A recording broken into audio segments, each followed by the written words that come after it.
Lies, deception and rape. A case from national capital Delhi where a man sexually assaulted and raped a woman for about 7 years and posing with a different faith. We are told the name of the man, alleged rape accused, is Rehan, and that he had promised marriage and then was involved physically with a woman for years and was assaulting her. But there is now interesting aspect that has come in. It appears that he did not reveal his real identity to this woman. His name is Rehan, and we are told he's from the Muslim faith, but he's been posing as a Hindu and even tied the kalava, or the roli, that which basically is the sacred Hindu thread, the red thread that we wear on our wrists. And the victim, we are told, even consumed acid, is fighting for life eventually when she realized what was being done to her. The pretext was marriage, false identity, lies and deception. Victim's mother has said that this man has targeted Hindu women specifically. These are what the allegations are. Let's just listen into the family. उस लड़के का target ही है हिंदू लड़कियों के साथ करना, क्योंकि इससे पहले भी एक लड़की थी नाम, उसके साथ भी उसने ऐसा ही किया।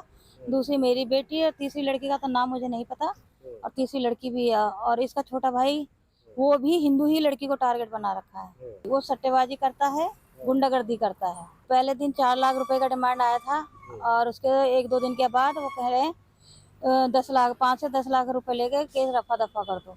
Arvind Doja joins me for the latest on that. Arvind, ये बहुत कंसर्निंग केस है, क्योंकि ना ही सिर्फ ये प्रिटेक्स्ट ऑफ मैरिज है, ये फॉल्स आइडेंटिटी है, फॉल्स रिलीजियस आइडेंटिटी का भी एलिगेशन आ रहा है। किस तरह से इसको पुलिस देखेगी? क्या ये अभी कस्टडी में है और किस तरह के एलिगेशंस इसके अगेंस्ट है, हमें बताइए। देखिए, जो अक्यूज रेहान है उसको दिल्ली पुलिस ने अरेस्ट कर लिया है और फिलहाल उसको इंट्रोगेट कर रही है। उसका जो क्रिमिनल बैकग्राउंड है वो भी जांच कर रही है दिल्ली पुलिस। उसके अलावा बात की जाए तो जो लड़की के मां ने इंडिया टुडे को बयान दिया, उसमें कहा है कि जो अक्यूज रेहान है वो खास तौर से जो हिंदू लड़की है उनको ही टारगेट करता है। अब इस जो बयान है लड़की की मां का, उसको पुलिस अपने इंट्रोगेशन में शामिल कर रही है।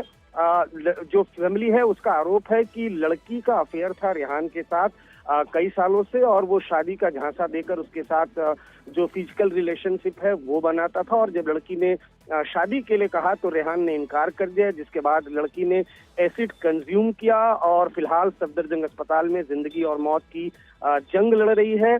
खासतौर से अगर दिल्ली पुलिस सोर्सेज की बात करें, जो अक्यूज रेहान है उसका क्रिमिनल बैकग्राउंड भी सामने आ रहा है। उसके कुछ वीडियोस भी सामने आ रहे हैं जिसमें वो स्टंटबाजी करता हुआ दिखाई दे रहा है। तो फिलहाल दिल्ली पुलिस जो फैमिली का एलिगेशन है उसको अपने इन्वेस्टिगेशन का पार्ट बनाकर इन्वेस्टिगेशन कर रही है। Pooja, right, Arvind, keep tracking the latest on that. The man with the false identity, lies, allegedly was targeting only Hindu women.